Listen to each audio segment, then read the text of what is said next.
Ryerson.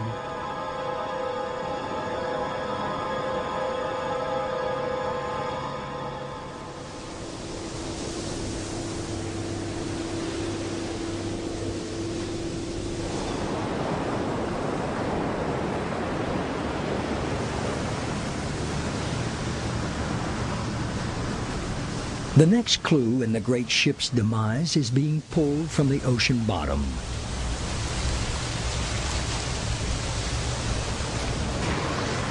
Today, a piece of Titanic steel is raised to the surface.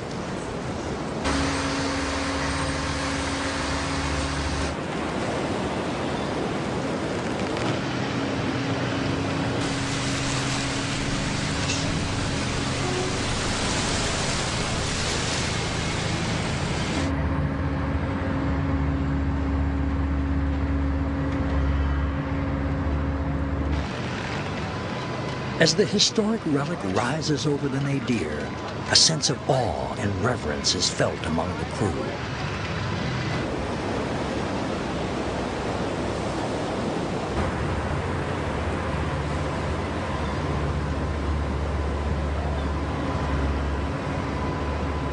Titanic steel has its own story to tell after nearly a century of burial at sea.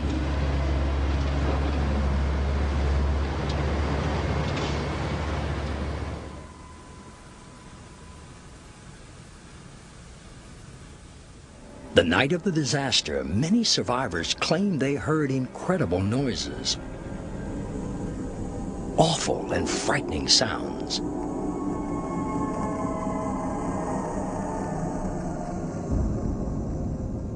In the case of Titanic, you're talking about thousands of square feet of plate that are being mutilated and torn and giving off a tremendous amount of noise.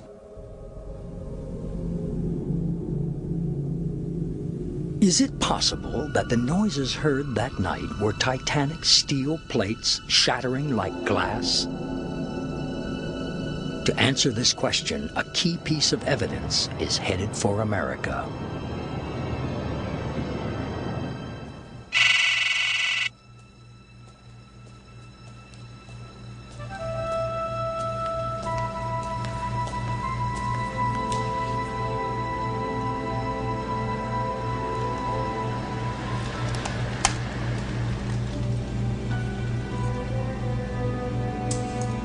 To reconstruct what may have happened, Titanic steel has come here to be dissected and analyzed.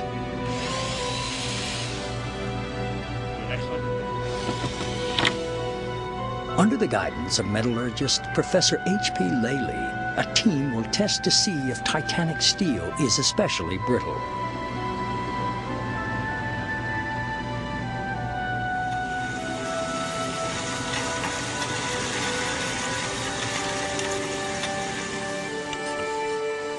A small sample is cut and loaded into a scanning electron microscope.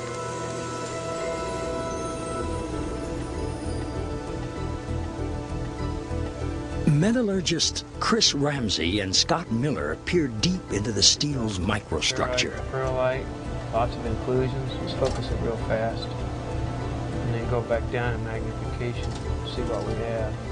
They are looking for potential weaknesses and defects in the steel. Higher magnification shot. Lots of ferrite and pearlite, big inclusion. That's a big one. Probably big old manganese sulfide.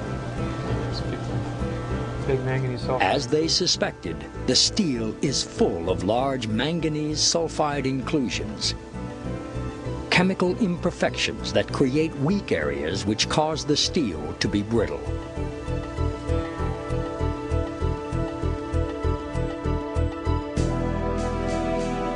Such was usually the case for steel produced in the early 20th century.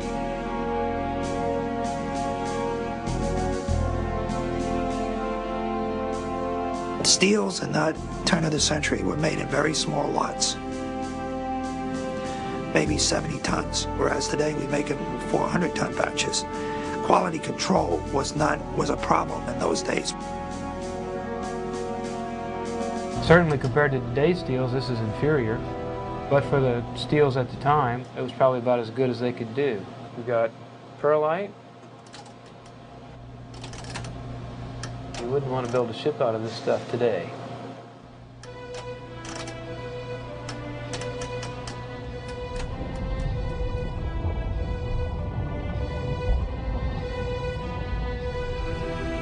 At the time the Titanic was built, no one suspected that these chemical impurities could make steel fragile under extreme conditions.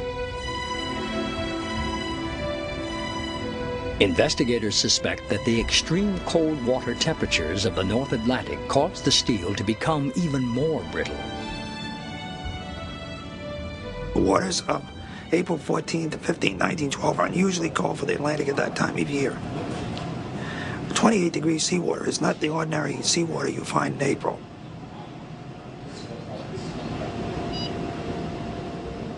H.P. Lely chills a bar of Titanic steel to the water temperature the night of the disaster. The sample will be subjected to a violent impact.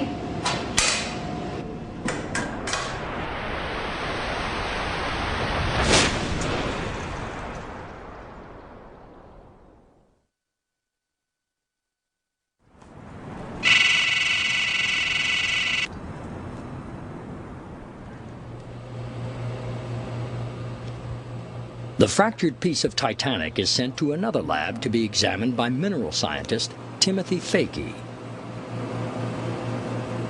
I find it quite exciting to be able to work on steel from the Titanic, to be able to look at the mystery of what all went together to contribute to the sinking. Fakey's tests confirm that Titanic steel, with its weak manganese sulfide areas, became more brittle when subjected to the cold temperatures.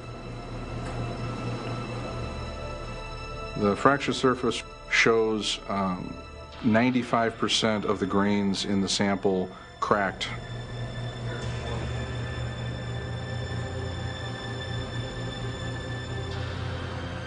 The lines of the fracture trace back to the weak spots in almost every case.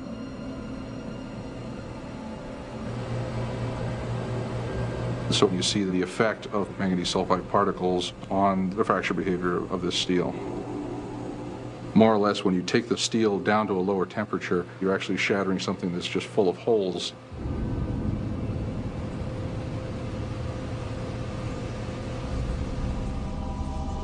The night of the disaster, as Titanic begins to break, it's likely that much of the ship's steel suffered brittle fracture.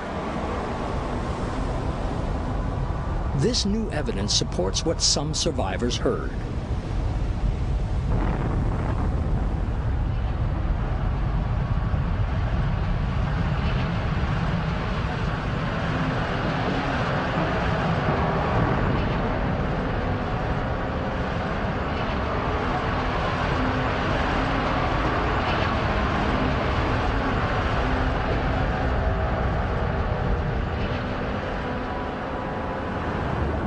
Nobody knows for sure what happened to Titanic once she dipped beneath the waves and headed for the ocean floor.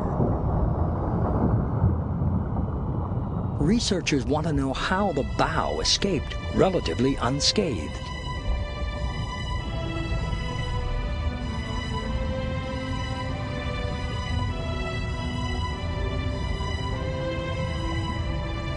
The stern, on the other hand, is completely destroyed. Decks are curled back. The hull is in shambles. What happened to the stern on her way down to the bottom? We don't have a real fine understanding of what happened as the ship sank from the water surface down to the seabed because of the myriad of forces that are involved here. It's a fantastic contrast because the forward end actually looks like a ship.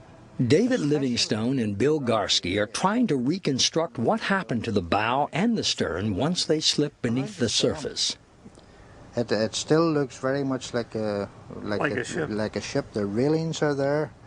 Fantastic shadows. They believe that as the bow dropped, it was already filled with water, so it was not crushed by the increasing water pressure.